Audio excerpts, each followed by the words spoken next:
O caminho que leva à cruz, que leva à salvação, que leva o perdão dos pecados, que leva uma vida digna e feliz diante de Deus. Jesus disse: eu sou o caminho, a verdade e a vida. Ninguém vai ao Pai a não ser por mim. O caminho que leva à cruz. Naquela época, houve o caminho que levou ele até a cruz.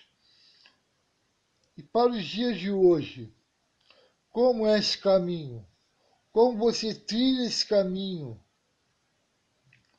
E as igrejas evangélicas estão espalhadas por aí. Assembleia de Deus, Batista, Wesleyana, Universal, todas as igrejas estão espalhadas por aí. Igreja evangélica. Que você pode fazer uma visita e lá a pregação do Evangelho é feita e você pode levantar a mão para Cristo. Aí você passa a ser peregrino de Cristo. Como Pedro disse, peregrinos, como Pedro disse, o caminho. Aí você pode procurar este caminho, você já salvo. O caminho que conduz à cruz. O caminho está no mundo. O caminho está no mundo. Não acabou. Não foi só para aquela época, mas continua sendo para a época de hoje. O caminho que leva à cruz. Que você encontra Cristo. Que você encontra Cristo crucificado. E ali você se arrepende de seus pecados. E é dado uma nova vida a você. O caminho que leva à cruz. Naquela época, quando Jesus veio a Jerusalém, ele fez seu caminho.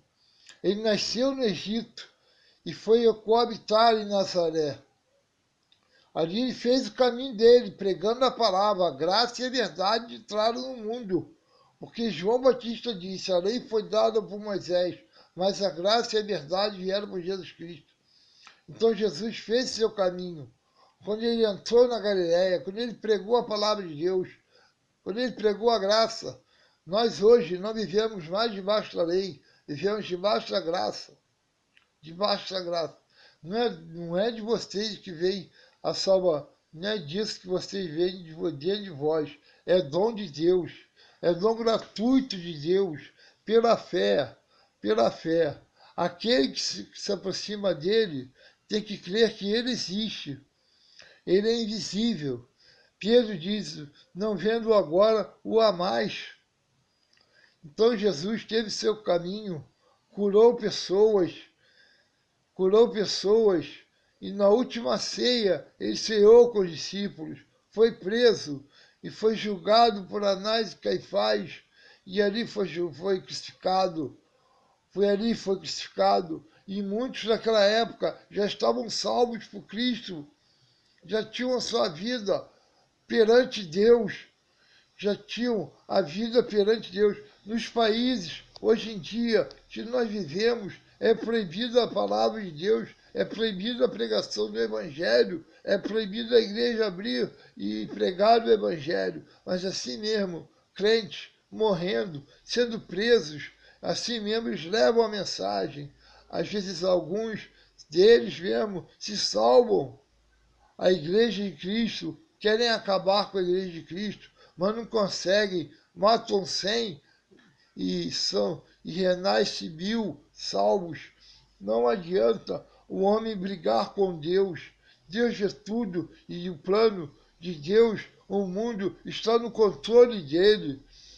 Está no controle dele. Ele disse, no mundo tereis aflições, mas tende bom ânimo, eu venci o mundo. É essa mensagem que eu deixo para o teu coração nesta manhã.